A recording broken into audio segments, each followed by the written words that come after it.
Welcome. This module has been designed to raise your awareness of the hazards and risks associated with diving on snagged cray pot. On occasion, a cray pot or pot rope will become snagged on the seabed, preventing the pot from being hauled on board. On other occasions, a pot rope may have snapped as a result of a snagged pot or chafing of the rope.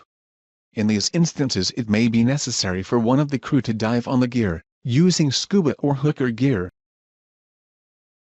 Diving on snagged gear is a high-risk activity that requires careful planning to safely complete.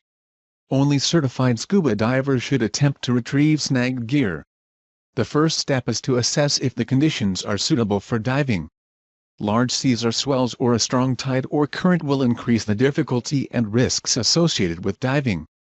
The next step is for the diver and the skipper to discuss the dive, including depth of the dive, influence of the sea or other environmental conditions, how best to release the snagged pot, and responses to any other potential or perceived hazards.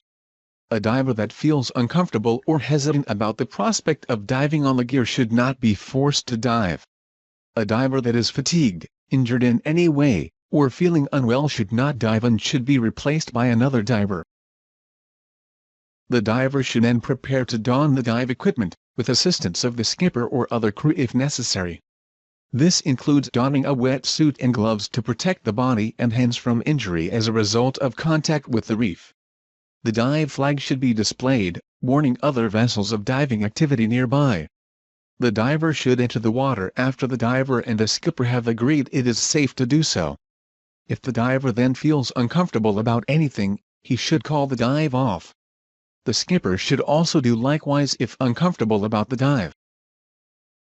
The skipper shall record the time and depth of the dive, plus any follow-up dives. The diver should then submerge whilst holding onto the snagged pot rope for guidance and to pull him down.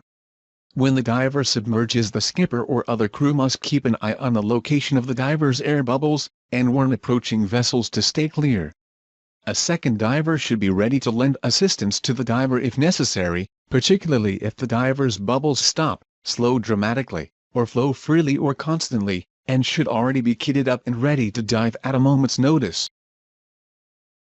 Once the snagged gear has been released, the diver should use the pot rope for assistance to reach the surface. Steps should then be taken to assist the diver to leave the water. If a portable ladder is available, it should be secured to the side of the vessel. A lifting sling may be necessary to help retrieve a diver that is injured, fatigued, or otherwise unable to climb the ladder. The second diver may need to enter the water with the lifting sling to render assistance. Ideally, the vessel should be in neutral gear during this maneuver, although when the diver is at depth, some propulsion may be required to keep the vessel near the diver in a strong tide or wind. Once the divers are on board, the pot rope can be hauled and the pot retrieved. Excellent, you have now completed the diving on gear module. Now let's review what we covered.